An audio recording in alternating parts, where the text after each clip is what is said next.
Well, look here. How long has it been? The only reason I stopped putting up videos is to be pulled back in by a classy guy. And today, that classy guy is Wega Man. So I was tagged. In a video talking about our top 10 favorite games of all time. Now, we're going to do a little twist on it. You may have seen the title. You already know that we're not doing exactly what we're talking about here. We're not going to do the top 10 favorite of all time because on our stream, on my Twitch page, I have every so often been doing a sort of meticulous top 10 of games that released in each given year. And that's still ongoing, with the ultimate goal of that project to eventually be to put together my top 10 games of all time. I take the top 10s probably more seriously than I should. I like to give them a lot of attention, really think about it. I don't want them to be off the cuff. So, I don't have a top 10 of all time, but we're going to do, which I think will just be, which I think will be just as interesting, is top 10 most memorable, probably not top 10, just 10 of the most memorable games of my life. Not all of these would be in my top 10 of all time, and but a couple of them would, some of these are very, very strong contenders for some of my favorite games ever. So I think with that, we'll just get right into the first game. And what better game to start with than the first video game that I have any memory of? And that is Sonic 2. So this is my original copy. You can tell it's pretty worn, pretty well loved throughout the ages. But this is the original one that I opened. It was Christmas 1993. And I remember I was laying in my bedroom and my sister snuck in. My sister is about 10 years older than me. Right around midnight. And she shakes my shoulder, says, Hey, Santa just came. And I'm a young kid. I'm like, what? She's like, yeah, Santa just came. So she brings me into the other room where all my presents from Santa are sitting there. It's midnight. As a kid, I've been sleeping for 3-4 hours. And I rip into the package, and the first one that I find is a Sega Genesis. And then, inside that box, we get Sonic 2. This is the not-for-resale copy, the one that was packed in at the time. So she helps me hook it up to the tube TV that's sitting in the corner of our living room because that was the pinnacle of technology at the time. And I start playing Sonic 2, and I play it all the way through the night. All the way through. And my parents woke up at, 7, 8 in the morning, came out and saw us already there. And I had to kind of pretend like I had just woken up a little bit before them and and had just gotten it hooked up. But obviously they knew better. They're smarter than me, a 5-year-old. And they just kind of let me roll with it. But I was dragging the next day. But that started my love for this franchise. And because of that, this has always been a very meaningful game to me. Even if it's not one that I play all the time, anytime I go back and revisit it, it is very nostalgic. All right, my second game here is going to be memorable because this is the first online game I ever got really addicted to. And that is Splinter Cell Pandora Tomorrow. So this came out, somewhere in the early 2000s. I think 2003 or so. And this was right when I first got Xbox Live. And if anyone's ever played this game multiplayer, you'll know why I got addicted to this one. And if you haven't, you really should check it out.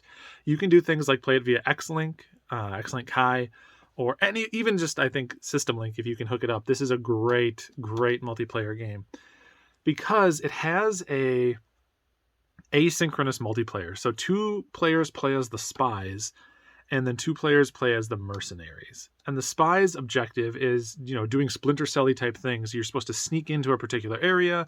Usually that means hacking these 3 different terminals to ultimately win. And when you'd sneak into the first area, and when you'd hack the terminal, then it would open up kind of the second area of that map. And you have 2 spies because the idea is that one spy is supposed to be distracting the guards, taking them out, knocking them unconscious, things like that.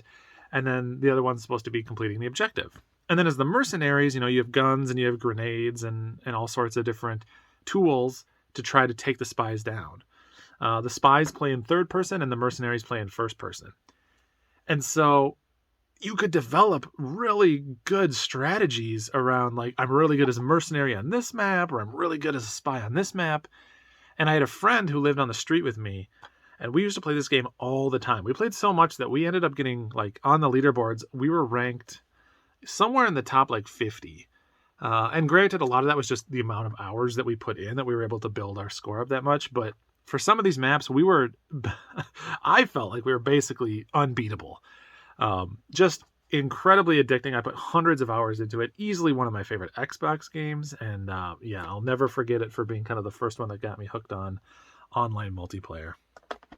So my third one here is kind of representative of a large body of games, but this is one of the strongest memories I have. And so when I was probably like 10 years old to maybe 15 years old, give or take a few years, my memory with exact dates isn't great, but my family every year used to go on family vacations, family road trips specifically.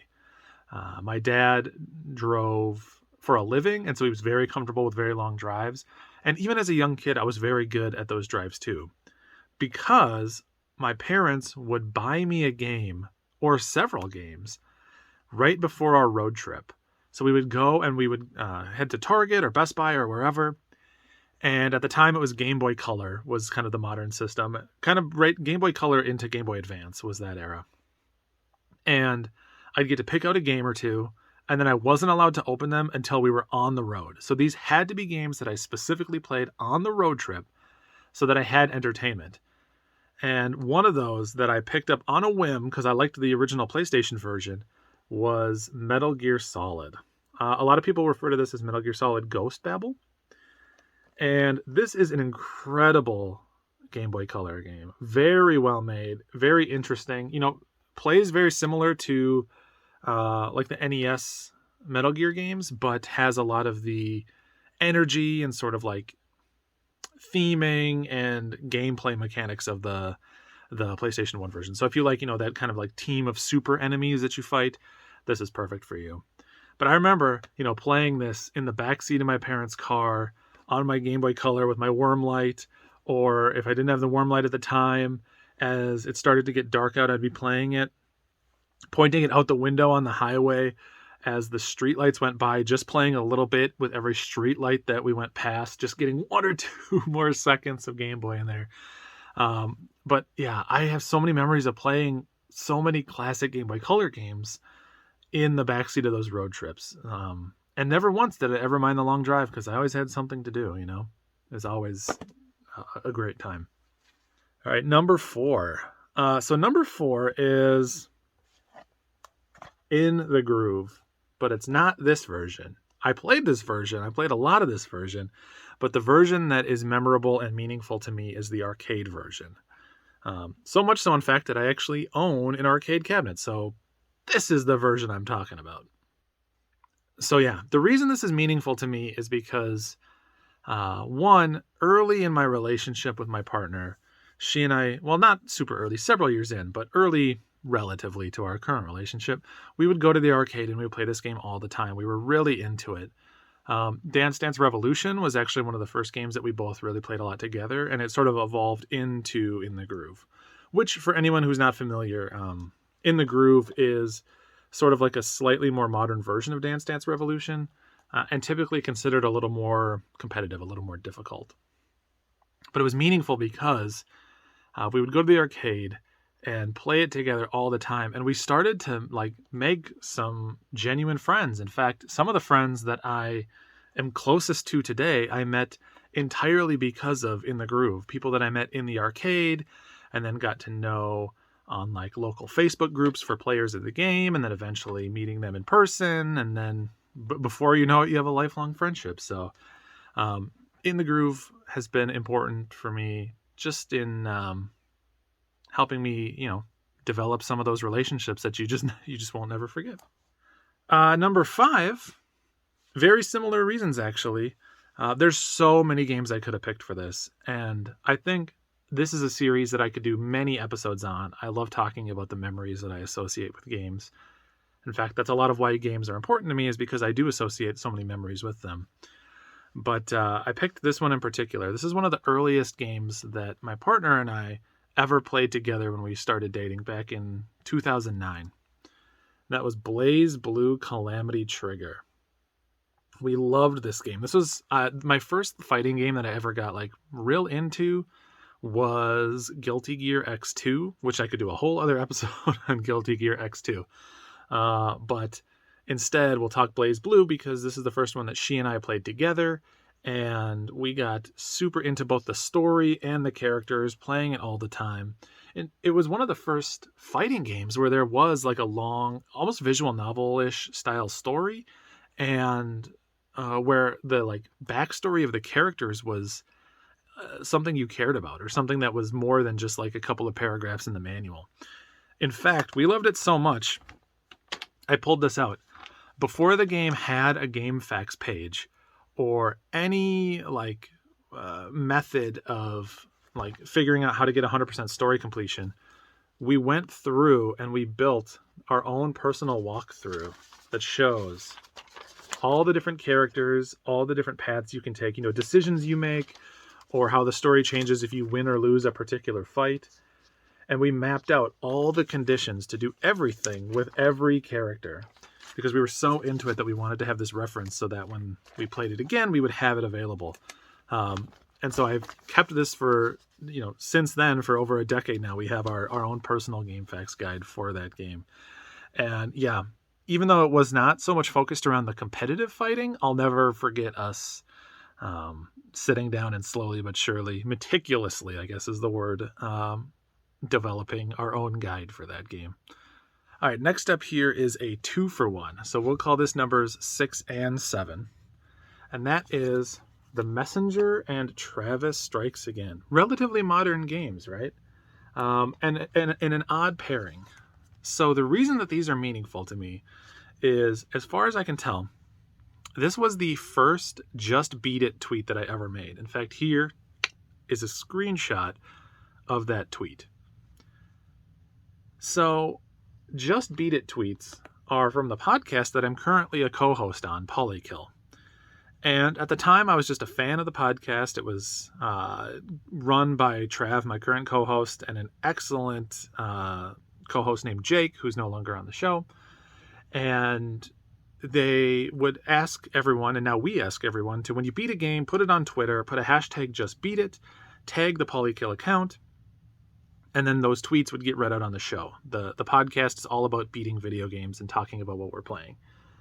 But this isn't necessarily a plug for the podcast, although you should check it out. It's very good. But this was the first tweet that I ever made for that show. And then I was a fan for, a year, 2 years. And then I kind of just got more involved. Eventually I was on their Discord and talking with them. And then eventually when they needed a new co-host, I was brought in. And so none of that would have happened, and I wouldn't have had this like incredible experience of being on this awesome podcast that I love if I hadn't beat these two games and combined them into one beat tweet. And so tons of my online friends and just so many good memories have come from doing Polykill. It's genuinely one of my favorite things to do. And I don't say that to like push anyone towards the podcast. I genuinely mean it. Just for myself, it's so meaningful to have that sort of like pillar for me to do every couple of weeks and share with everybody. And I'm just so glad that I fired that tweet off. All right, next up, number 8. Number 8 is Dark Cloud. And this is a game that I really, really love. I think it's an incredible game. If you've never played it, it's kind of like a dungeon crawler action RPG. Very, very fun, charming, good story, not overly encumbered with mechanics or anything. It's just a excellent PS2 game. But the reason that this is meaningful to me is because this was the first game I ever streamed on Twitch. I've been Twitch streaming for about a year and a half now as of recording this video. And it was June 2020.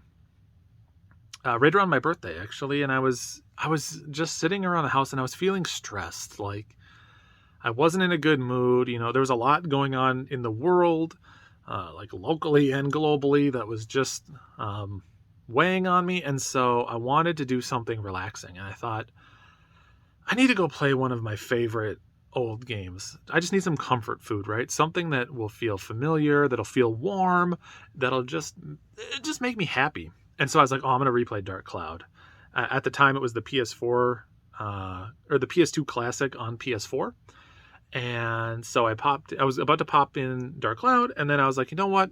I can't be the only one that needs just the opportunity to unwind. And I'd want to stream for a while now. I watched Twitch for a long time, and I was like, screw it. I'm going to just stream this live on Twitch. And, some friends of mine showed up, and a couple of random people showed up too. And when I was done, I was like, wow, that is so fun. And ever since then, I decided, I'm just going to keep doing this a couple times a week for a couple hours. Just hop on a Twitch, hang out with some people, play some good games. And we're still going strong. It's one of my favorite activities. It's one of my favorite ways to share gaming as a hobby of mine.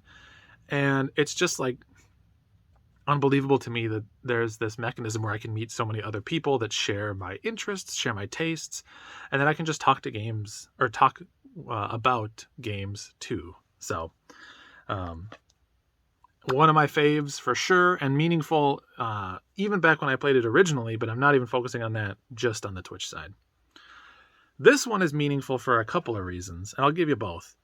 There's another PS2 classic. This is Eco. So anyone that has followed my Twitch stream would know part of why. This is the first game that I ever really, really dedicated myself to learning and improving the speedrun on. In fact, I still want to go back and improve my time. But this has always been one of my favorite games, basically ever since I saw it. I remember being at a friend's house. He had this tiny 13-inch CRT, and he was playing this game, and I was like, what is this random game? It was so different from anything else that I'd ever experienced before. At the time we were just exiting the 90s era of kind of like in your face attitude. Other games of this era, things like God of War were very bombastic and in your face. And here was this very quiet, very reflective game. A lot of large, empty, kind of hollow spaces. And a game that just like slowed down and gave you time to think. And it was so unlike anything I had ever seen before. That I loved it. I couldn't get enough.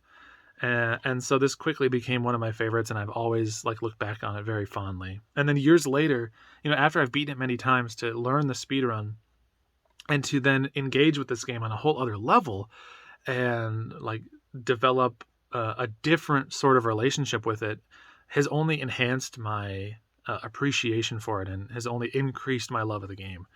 And then being able to meet so many cool people through the speedrun community in this game, even participating in building kind of the world record history video, which is very good. You should check out. Just an awesome game and very meaningful. And then we'll end here on Donkey Kong 64. So, gosh, what can I say? First off, I love Donkey Kong 64. I know that it gets some criticism about being a little too collectible happy. I don't mind that. I love a 3D platformer. I say fill it with as many collectibles as I can get. But this is meaningful because this is responsible for one of my closest friendships, and many of my closest friendships as a result, actually. It was 6th grade. I was sitting in my basically homeroom class, and I was talking to a friend at the time who I don't keep in touch with anymore, just someone that I knew in middle school, about Donkey Kong 64. And a good friend of mine, Nick, turns around and he's like, you guys talking about DK64? He had just gotten the DK64 bundle with the Jungle Green system and Jungle Green controller. And so he and I kicked up a conversation about it, just talking about all the different levels. They're so big, but where we found stuff, where we found the hidden unlockables, what we've been having struggles with, what areas were our favorite, all sorts of stuff. And that just kind of naturally blossomed and grew into easily one of my best friends who I still keep in regular contact with today. And none of that would have happened if I hadn't picked this game up, if I hadn't had such a love of 3D platformers. My life would be worse for the wear if it weren't for Donkey Kong 64.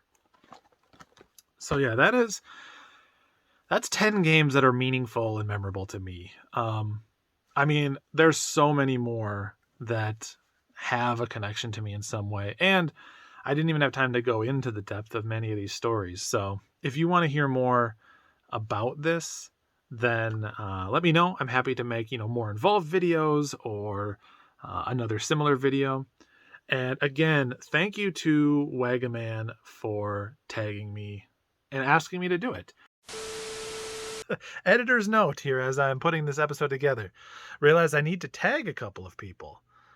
First off, for those that I tag, you can do either the original tag, which is what are your top 10 favorite games of all time, or if you've already done that on your channel or you're not looking to do it because you want to save that for later down the line, feel free to use my variation on it, which is top 10 most memorable games. But either way, we need to see these people. First up, we need R.E. Lewis 2011, my good friend, Rusty. Would love to see you hop back onto YouTube and put something together. And then I think for my second tag, we're going to tag COE33, the Game Hunters, and Leaf. So COE, Leaf, let's see what you got. Let's hear what those favorite games or what those most memorable games are. And as I go on to mention here, I still leave it open for anyone else that wants to respond. So at least we've spread the good tag joy, and anyone else can hop on in and participate. If you do, let me know, and I'll be happy to give it a watch. All right, back to your regularly scheduled program. I want to really put a point on something that Wegaman said, which is he wants people to feel free to respond openly because it's about building community up. And I think that the most fun part about making a video like this is being able to share it and talk to other people who have their own memories. So I just want to reinforce that point. If anyone out there is interested in making a video, has ever been interested in making a video and wants to make a response to this, please feel free. Feel free to put it down in the comments below what your 10, either your most memorable games would be or your just top 10 favorites of all time, which was the original prompt. I want to leave that open for anyone who wants to respond because I think that it's a good way to sort of share some community vibes, we'll say. But yeah, that'll do it. Thank you again for sticking it all the way through this video, and we'll just talk to you in another one.